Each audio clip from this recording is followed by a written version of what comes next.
নমস্কার বন্ধুরা, welcome to পিজিএন Bangla. এই ভিডিওতে আমরা মেনলি আনোয়ার আলীর বিষয়টা নিয়ে আলোচনা করতে চলেছি এবং ডুরান্ড কাপের টিকিট সংক্রান্ত তথ্য দিতে চলেছি। বেশ ইনফরমেটিভ ভিডিও হবে, অবশ্যই সম্পূর্ণ ভিডিওটা দেখতে থাকো এবং আমাদের চ্যানেলে প্রথমবার এলে চ্যানেলটি সাবস্ক্রাইব করে রেখো। তো এবার মেন টপিকে আসা যাক। এই মুহূর্তে দাঁড়িয়ে আনোয়ার আলীর বিষয়টা বেশ জটিল পরিস্থিতিতে চলে গেছে, কারণ মোহনবাগান ম্যানেজমেন্টের তরফ থেকে গত 19 তারিখ আনোয়ার আলীকে তাদের টিমের সাথে প্র্যাকটিসে যোগ দিতে বলা হয়। আনোয়ার আলী প্র্যাকটিসে যোগ দেয়নি, উল্টে প্লেয়ার স্ট্যাটাস কমিটির কাছে যায়। তখন প্লেয়ার স্ট্যাটাস কমিটি বলে এটা এআইএফএফ দেখবে।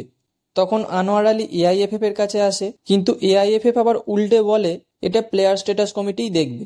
মানে ব্যাপারটা একে অপরের দিকে ঠেলে দিচ্ছে, কিন্তু আসলে জিনিসটা দেখার দায়িত্ব প্লেয়ার স্ট্যাটাস কমিটিরই।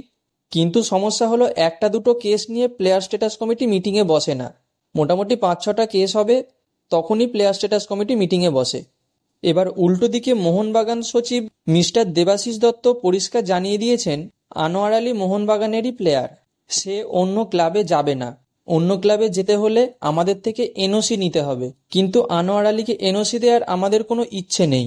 আনোয়ার আলী এতটা বোকামির কাজ করবে বলে আমার মনে হয় না। আবার উল্টো দিকে ইস্টবেঙ্গল সচিব বলেন আমরা আনোয়ার আলীর ব্যাপারে কিছুই জানি না, এটা মোহনবাগান আর দিল্লি এফসির ব্যাপার, তাই অন্যের ব্যাপারে আমরা মাথা ঘামাতে চাই না।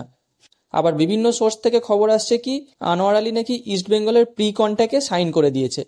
দেখো ভাই, যা রটে তার কিছুটা হলেও ঘটে। আনোয়ার আলীর সাথে ইস্টবেঙ্গলের কিছু তো একটা লিঙ্ক আপ আছে, না হলে এত জলঘোলা কেন হবে? তবে আনোয়ার আলীর ব্যাপারটা যদি 5-6 দিনের মধ্যে না মেটে, তাহলে এই জিনিসটা ফিফার কাছে চলে যাবে। আর ফিফা যদি এই জিনিসটা বিচার করে, তাহলে আনোয়ার আলীর কেরিয়ার খারাপের দিকে যেতে চলেছে, যেটা ভারতীয় ফুটবলের জন্য একটা বড় ধাক্কা। মোহনবাগান হয়তো এনওসি দিয়ে দিত যদি ইস্ট বেঙ্গলের নামটা এখানে না উঠে আসতো। এখানে একটা ইগোর ব্যাপার চলে এসেছে, মোহনবাগান ফ্যানেদের আত্মসম্মান ইমোশন কাজ করছে এখানে। তবে এখন যা পরিস্থিতি, অপেক্ষা করা ছাড়া কোনো উপায় নেই। জল যেভাবে গড়াচ্ছে, কেসটা ফিফার কাছেই যেতে চলেছে, যেটা ভারতীয় ফুটবলের জন্য খুব খারাপ দিক। আর এই মুহূর্তে ভারতীয় ফুটবলের যা অবস্থা, সেক্ষেত্রে এই ঘটনাটা অনেকটা চাপের হয়ে যাবে।